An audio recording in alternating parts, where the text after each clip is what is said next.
तर निसर्ग प्रभावात किंवा एन्व्हायरमेंटलिझम या संकल्पनेच्या नंतर संभववाद किंवा शक्यतावाद, ज्याला पॉसिबिलिझम असं म्हटलं जाते, ही संकल्पना भूगोलशास्त्रामध्ये एक महत्त्वाची संकल्पना आहे. निसर्ग मानवापेक्षा श्रेष्ठ आहे ही मध्यवर्ती कल्पना असलेली निसर्ग प्रभावात या संकल्पनेचं महत्त्व 20व्या शतकामध्ये हळूहळू कमी होऊ लागले. मानववाद किंवा शक्यतावाद ही भूगोलातील फ्रेंच विचारसरणी म्हणून ओळखली जाते. ही संकल्पना Lucian favour, Vidal de la Blache, Jean Brunhes, Demangeon, Carl Sauer, Isaiah Bowman आणि किर्चॉफ इत्यादी फ्रेंच आणि अमेरिकन विद्वानांनी भूगोलशास्त्रामध्ये विकसित केलेली आहे. संभववाद या संकल्पनेचा अर्थ मानव आणि पर्यावरण यांच्या संबंधाचा कार्यकारण भाव स्पष्ट करण्यासाठी निसर्ग प्रभावाला प्रतिवाद करणारे संभववाद ही संकल्पना आहे. या विचारधारेमध्ये निसर्गापेक्षा मानवी गुणास आणि कार्यास महत्त्वाचं स्थान देण्यात आलं आहे. या विचारसरणीनुसार निसर्ग हा अक्रियाशील असतो तर मानव हा क्रियाशील असतो.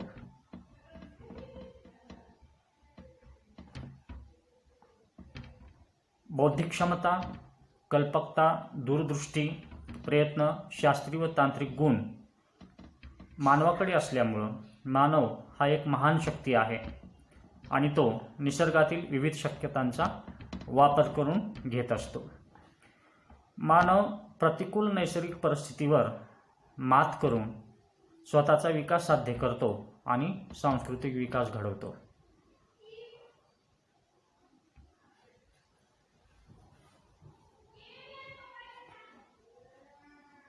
संभववादी विचारसरणीच्या विकासामध्ये प्रामुख्यानं Lucian favour, Vidal de la Blache, Jean Brunhes, Demangeon, Carl Sauer, Isaiah Bowman आणि किर्चॉफ या प्रमुख विद्वानांचं योगदान राहिलेलं आहे.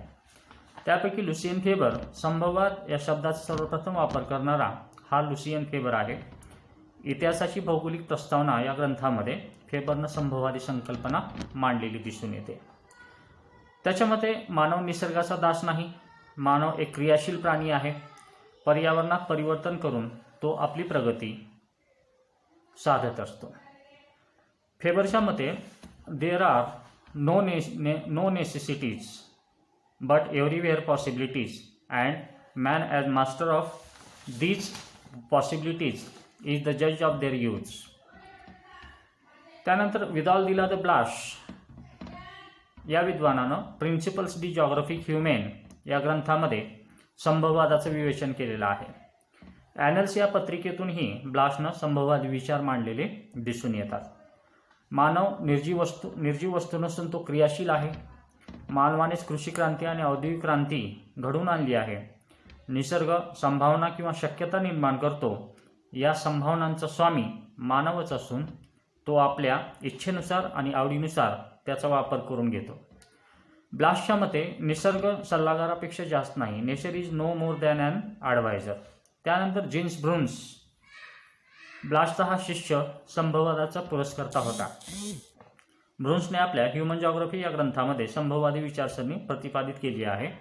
ब्रुन्सच्या मते मानव पर्यावरणाचा प्रभाव सहजासहजी सहन न करता तो क्रियाशील असल्यामुळं त्यात परिवर्तन करतो. त्याच्यामध्ये प्रत्येक प्रकारचं नैसर्गिक पर्यावरण काही निश्चित व विविध उत्पादनाची संधी प्राप्त करून देत असते. त्या संधीचा उपयोग मानव करून घेत असतो. पृथ्वीवरील प्रत्येक घटक व वस्तू ही मानवासाठीच असते असे ब्रुन्सचे मत आहे. त्यानंतर डिमॅन्जुआन या फ्रेंच विद्वानानं प्रॉब्लेम्स डी जॉग्राफिक ह्युमेन या ग्रंथामध्ये संभववादाचं समर्थन केलेलं आहे. त्यांनी पर्यावरणापेक्षा मानवी क्रियांना महत्त्व देऊन मानवाकडून पर्यावरणात केल्या जाणाऱ्या परिवर्तनाचं महत्त्व विशद केलं.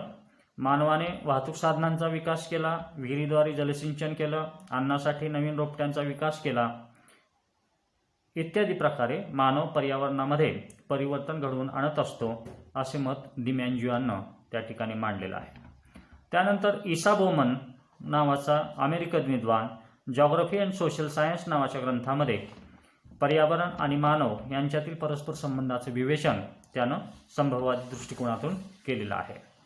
इसा बोमनच्या मते विकसनशील मानवी समाजाचे स्वरूप प्राकृतिक पर्यावरणामुळे निर्धारित होत नाही, पण मानवी समाजाच्या विकासात पर्यावरणाचे काही प्रमाणामध्ये नियंत्रण असते. भौगोलिक घटक मानवी समूहाच्या संपर्कात आल्यानंतर परिवर्तनशील होतात, ज्याप्रमाणे मानव स्वतःही परिवर्तनशील आहे. मानवाकडे भूपृष्ठावरील नवीन घटकांच्या निर्मितीची क्षमता आहे. उदाहरणार्थ दक्षिण ध्रुवावर मानवाने प्रकाशपूर्ण नागरी वसाहत निर्माण केली आहे. सहारा वाळवंटामध्ये कृत्रिम पर्वत उभारून पाऊस पाडला आहे.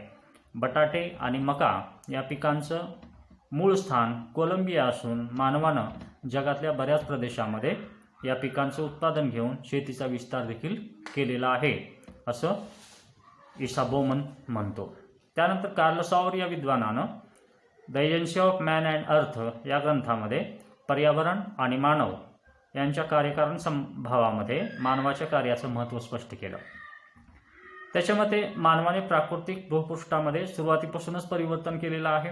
निसर्गाद्वारे मानवावर काही मर्यादा येतात, परंतु तेथे मानवाकरिता काही निवडीच्या संभावना देखील असतात. परंतु सॉवरने पर्यावरण आणि मानव यांच्यातील समायोजनालाच महत्त्व दिलेलं दिसून येते. त्यानंतर गोल्डन विजर नावाचा विद्वान संभवात स्पष्ट करताना असं म्हणतो की निसर्ग मानवास केवळ साधन संपत्ती प्रदान करीत असतो व मानव त्याच्या साहाय्यानं संस्कृतीची निर्मिती करत असतो. निसर्ग संस्कृतीसाठी जास्तीत जास्त ईट आणि दगड म्हणजे निर्माण सामुग्री प्राप्त करून देतो, पण निसर्ग योजना देऊ शकत नाही आणि संस्कृती ही एक योजना आहे.